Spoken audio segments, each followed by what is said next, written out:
I have the power, I have the king, I have England. What could possibly stop us now? Hey, it's Anthony Allen Ramos from GLAAD. Nice to see you both. Nicholas, I know at the premiere you said, there's a lot of buzz about this show, a lot of steamy scenes, but I know that you had said that you felt that these were very justified and they were really important to telling the story. Can you tell me a little bit more about that? Yeah, I think, from my own perspective, from my own character's perspective, it's an incredible insight into who George is as a person, and how this young man was able to climb to the immense heights that he did during this era, where that was not such a done thing necessarily. And there are certain scenes with James that are incredibly tender and loving and show that there was a true care for one another. But there are scenes which are very dominating and very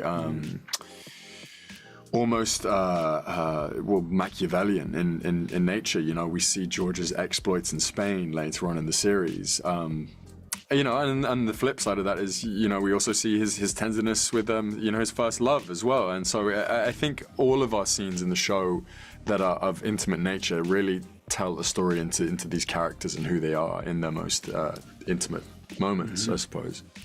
Tony, do you want to add anything to that? Because you're a part of many of those scenes. Yeah, no, indeed. I think to reiterate what Nick said, it's sort of multifaceted. It's such a incredibly compelling journey that George Villiers takes from being this sort of very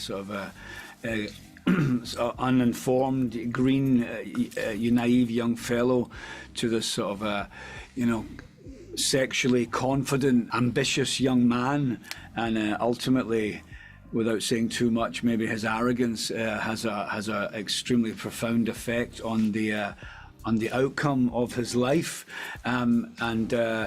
It's interesting because there's that wonderful line, "Bodies are just bodies," which is true, but it's the connection that those bodies make when there's that sort of the sexual nature, the lascivious nature. But then, is it more than that with George and James? And I think it did become more than that. They became friends. There was a respect for each other. It was strangely almost like a father-son relationship, but obviously it was more intimate than that. But I think ultimately both of these men, James and George, there's a destructive side to their relationships as individuals and as a collective, which I think is a compelling part of the story as well. Yeah, and I think that you spent 6 months together. This was a long process. It wasn't a quick shoot. So cool.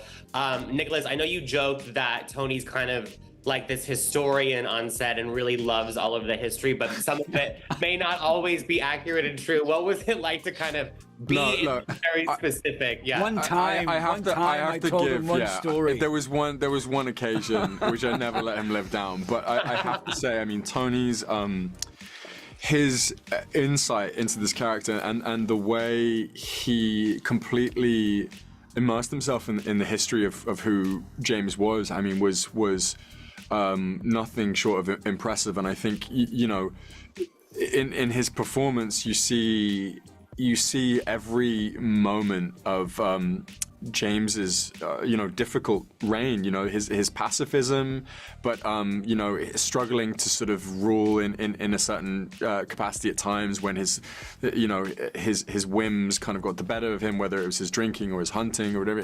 It's just such a multifaceted performance that I'm sure you were able to build partly in help of the King's Assassin, the great text that we used. And knowing so much of James's history. Yeah. No, and also to mirror that, the evolutionary path that George takes as well. The King's Assassin, there's not a lot about his mother, Mary Villiers, in the novel. It talks quite a lot about King James and George, but I think the evolutionary journey that George takes is one that should be told, because it's such an unknown story of Mary and George and King James and many other characters that I hope that people watch the show and are historically informed and entertained at the same time. Yeah, well, thank you so much for the time. The show is great. I can't wait for everyone else to see it.